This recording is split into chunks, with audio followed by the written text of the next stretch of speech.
When it comes to our morning routine, there are few of us who would leave the house without applying antiperspirant. And while it may seem like the simplest of tasks, according to medical professionals, most of us have been getting it wrong. Embarrassing Bodies Dr. Dawn Harper has revealed that making the best use of your antiperspirant involves more than a quick spritz in the morning. Speaking to Cosmopolitan, Harper, woes working with antiperspirant experts Perspirex, said that actually, you shouldn't be applying it in the morning at all.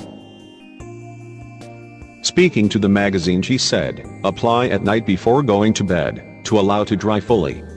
Leave on overnight, and wash off any residue in the morning with soap and water. Antiperspirants generally contain aluminium chloride. Aluminium particles are taken up by cells in the sweat glands, causing them to swell and close up so they no longer release sweat. It is thought that by applying it at night, the antiperspirant has time to set in the pores during sleep. The doctor added that it was important to allow an antiperspirant to dry completely before leaving the house, and therefore it is best to avoid applying to damp skin. While most of us are under the illusion that the more antiperspirant, the less likely you are to smell, Harper revealed that with a good quality deodorant it only needs to be applied twice a week.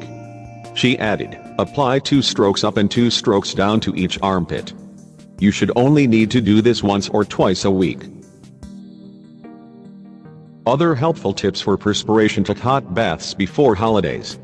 To reduce excessive sweating on holiday, prepare your body weeks before as athletes do, says Professor Haveneth. Before an event in a hot climate, many train their sweat glands to work efficiently in high temperatures by working out in hot rooms. Using a sauna or having a hot bath regularly can train your sweat glands to be more efficient at high heat, producing more sweat to cool you down, but distributing it better all over the body, he says. Have hot drinks to cool down. Some people sweat more when eating foods such as peanut butter. This is thought to be a mild allergic reaction. The body may perceive certain triggers as harmful and flush them out through sweat, says Professor Haveneth. Hot coffee or tea can also make you sweat as it stimulates temperature sensors in the body, which set off your body's cooling mechanism. And caffeine can stimulate the nervous system to activate sweat glands. In fact, hot drinks may be better at cooling you down than ice-cold ones, says Professor Haveneth. We produce more sweat in response to a hot drink than with a cold drink, which actually suppresses sweating and doesn't change our body temperature. Chili makes us sweat because it contains capsaicin, a chemical that stimulates nerves in the skin and mouth that detect heat.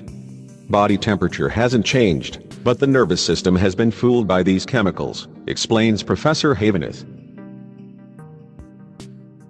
Try a sweat transplant. For some, the issue is not down to excess sweat, but the wrong type of bacteria on their skin causing excess odor. Earlier this year, researchers at the University of California suggested a treatment for this, a bacterial transplant. Scientists studied identical twins, one with body odor, the other without. They took a swab of bacteria from the fresh-smelling twin and smeared it into the armpit of the smelly one. The odor disappeared, even a year later. The theory is that the new bacteria outnumbered the bad, eliminating the odor. It is like a probiotic that improves odor, says Dr. Alexandrov.